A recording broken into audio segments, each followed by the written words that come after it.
हमारा देव मर्यादा की लक्ष्मण रेखा कभी पार नहीं कर सकता। आई नो सासू मॉम, देव ने ऐसा पहले कभी नहीं किया, पर सासू मॉम, देव अब पहले जैसा नहीं रहा, वो बदल चुका है। आप ही देखिए, इससे पहले देव ने आपसे कोई बात नहीं छिपाई, पर एड शूट वाली बात उसने आपसे छुपाई ना। हो सकता है देव ने इस बार ड्रिंक। सासू मॉम, आई गेस हमें देव के कमरे में जाकर एक बार उनकी कंडीशन चेक कर लेनी चाहिए।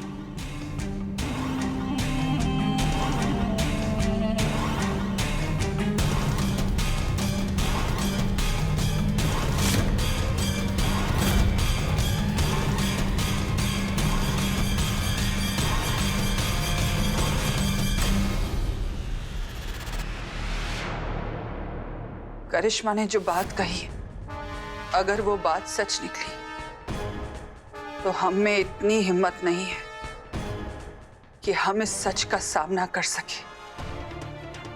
देवर साहब, आप ही अंदर जाकर देखिए। जी भाभी साहब।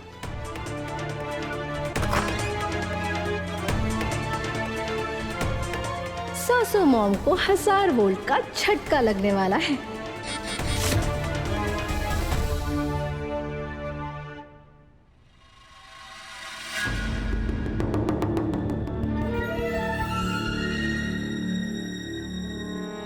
तुम्हें अंदाजा भी है तुमने हमारे देव पर कितना बड़ा इल्जाम लगाया है? सासू मॉम, इस घर की होने वाली बहू, इसीलिए इस घर की इज्जत का ख्याल रखना मेरा फर्ज है। इसीलिए जैसे मुझे देव के बारे में पता चला, मैं सीधा आपके पास आई ताकि आप कुछ सल्यूशन निकाल सके। माँ साहब, माफ कर दीजिए ना, आप कर लीजिए प्लीज। प्रार्थना करो कि तुम्हारी शंका गलत साबित हो, वरना हम पता नहीं क्या कर बैठेंगे।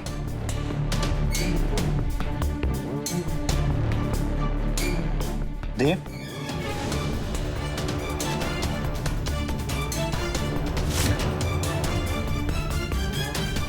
इसका मतलब है करिश्मा सही कह रही है, देव ने सच में पी रखी है। सासू मॉम, मैं भी यही चाहती हूँ कि मैं गलत प्रूव हो जाऊं, बट अनफॉर्चुनेटली आई नो कि मैं सही हूँ।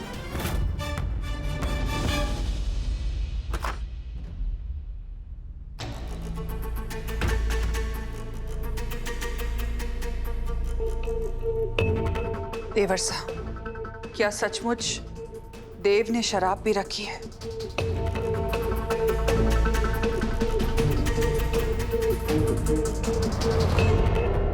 नहीं भाभी साहब,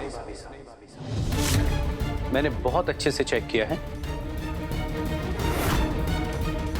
वो थक गया था इसलिए जल्दी सो गया, और शराब बिल्कुल नहीं। ऐसे कैसे हो सकता है? मैंने खुद देव को नशे में चिल्लाते हुए देखा है। करिश्मा, वो देवांश सिंह चौहान है।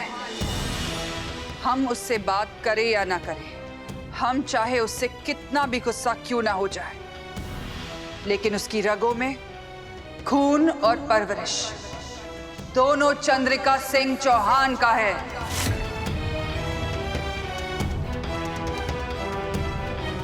और एक बात, हम माँ बेटे के बीच की इस दूरी को हम माँ बेटे आपस में ही संभाल लेंगे।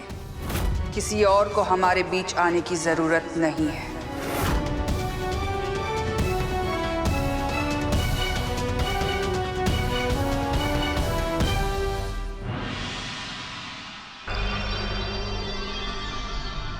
अब तो मयूर काकू से भी बच के रहना पड़ेगा। इनकी वजह से सासू मॉम को मौत देने का मौका हाथ से निकल गया।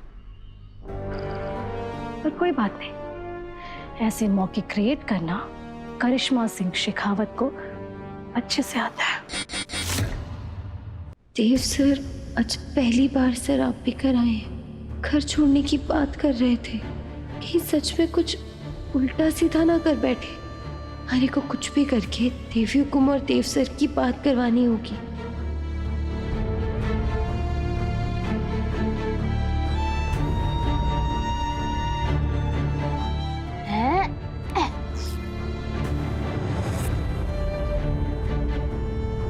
रगड़ा, जब से माधव जी ने टीवी लगवाया है ना तो बिल्कुल पढ़ाई जोर होता जा रहा है। थोड़ी सी प्लीज, बस एक प्रोग्राम और फिर बंद कर दूंगा प्लीज।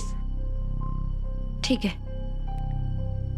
तो किन्हीं दो लोगों के बीच कोई दूरी, कोई मन मुटाव या कोई नाराजगी है तो हमारा दावा है कि ये हम चुटकियों में मिटा सकते हैं और ये हमारा अब तक का 100% ट्रैक रिकॉर्ड है। तो जी बताइए कि आप सबसे पहले एक दूसरे को कहाँ मिले थे और आप दोनों ने क्या प्रोमिसेस किए थे एक दूसरे से? चाहे कैसी भी सिचुएशन आ जाए, मैं हमेशा इनसे प्यार करता रहूंगा। और मैम आप? चाहे कितनी भी मुश्किलें आ जाए, मैं इनका साथ कभी नहीं छोड़ूंगी। रगड़ा, ये कौन सा प्रोग्राम है?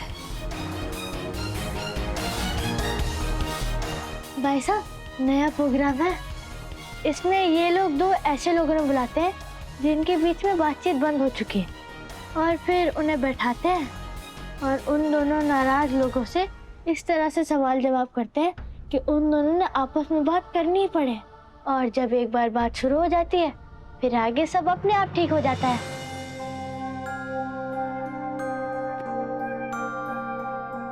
क्या हुआ भाई साहब?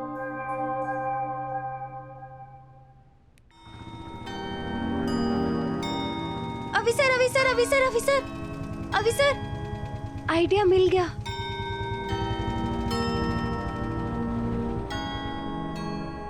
क्या हुआ जादूगर? कौन सा आइडिया मिल गया? वो ना, अच्छा सुन मेरी बात सुन। तेरे को याद है मैंने तेरे को बताया था कि मेरे को एक लड़की पसंद है। तेरे को पता है वो लड़की कौन है? कौन? अपनी दिव्या। क्या? वो जो ऑफिस में काम करने आई है? हाँ। अभी सर आप भूलिए मत कि आपकी सगाई करिश्मा मैडम के साथ हो चुकी है और अब आपको ये रिश्ता निभाना है।